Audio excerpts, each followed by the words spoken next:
All right, guys, this one, a lot of people have mixed feelings on. And our first piece of news reads, Nintendo is working on something that has to do with Legend of Zelda Breath of the Wild. Yes, I read that right.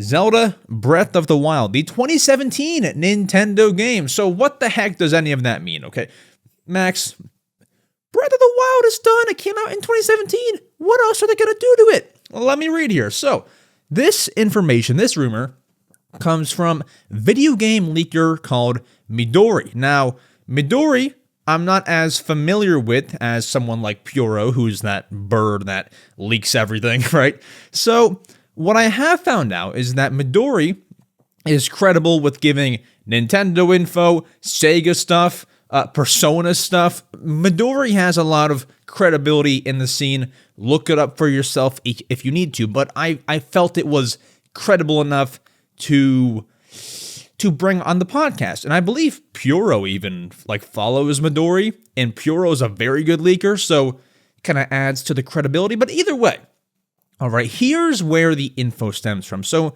Midori put out a tweet saying this, quote, "There is a project at Nintendo with the code name U-King-O. If you have no idea what that means, I'll tell you in a second. It might be related to the rumors of the next Nintendo console code name." So, the main chunk of that tweet that we have to dissect is the code name for whatever they're working on. And the code name for this game is U-King-O. Now, let me tell you this. U-King is the code name at Nintendo for Zelda Breath of the Wild. They're working on something called U-King-O. And U-King is Breath of the Wild. So they're doing something with Breath of the Wild. But here's the catch here. Here's what that O means at the end of the code name. Whenever Nintendo makes any kind of port, they always attach a letter after the game's original code name. So I was reading a GoNintendo.com article, and they used a great analogy. When Captain Toad Treasure Tracker was being made, the code name, I believe, was Kinopio, which I think means toad in Japanese, right? But when it was being ported, it was codenamed Kinopio-S, meaning switch.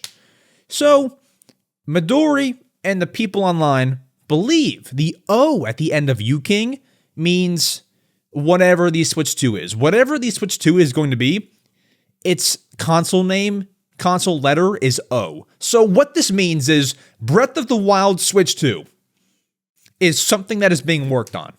I hope I made that super simple. But that's essentially the rumor here. And this is not crazy to hear because I believe was it late last year? I think so. We heard about Nintendo showing off the Switch 2, whatever it is, at Gamescom to developers. It was a very private showing, and apparently the rumor says they showed off a better version of Breath of the Wild. So I don't know if this really means that we're going to get a Breath of the Wild 4K and it runs at 60 frames per second. I don't know what this means, but it's a credible enough rumor to report on. What shouldn't happen is I'm fine with a Breath of the Wild 4K. That would be cool, right? Get a little replay action in there. That's not a launch title. You don't launch with a Breath of the Wild port. I mean, no one's really gonna be excited for that because it's the same game. It's the exact same game. We can assume that. Just better graphics. I don't know. Why even make that a port? Why even port the second newest Zelda game? It doesn't need one yet. Port Twilight Princess. Make Twilight Princess 4K. Make Wind Waker 4K. I don't know why they're doing this, but either way, that's out there. However, keep in mind, that is a rumor. Take it with a grain of salt. Attention, can you hear me? The clip that you just watched from my podcast, The Mario Matter, your favorite Nintendo podcast, has just ended. If you want to see the full episode, click right here. If you want to subscribe to this channel or my main channel, click one of these channels down here. It's all great stuff. Adios from another life.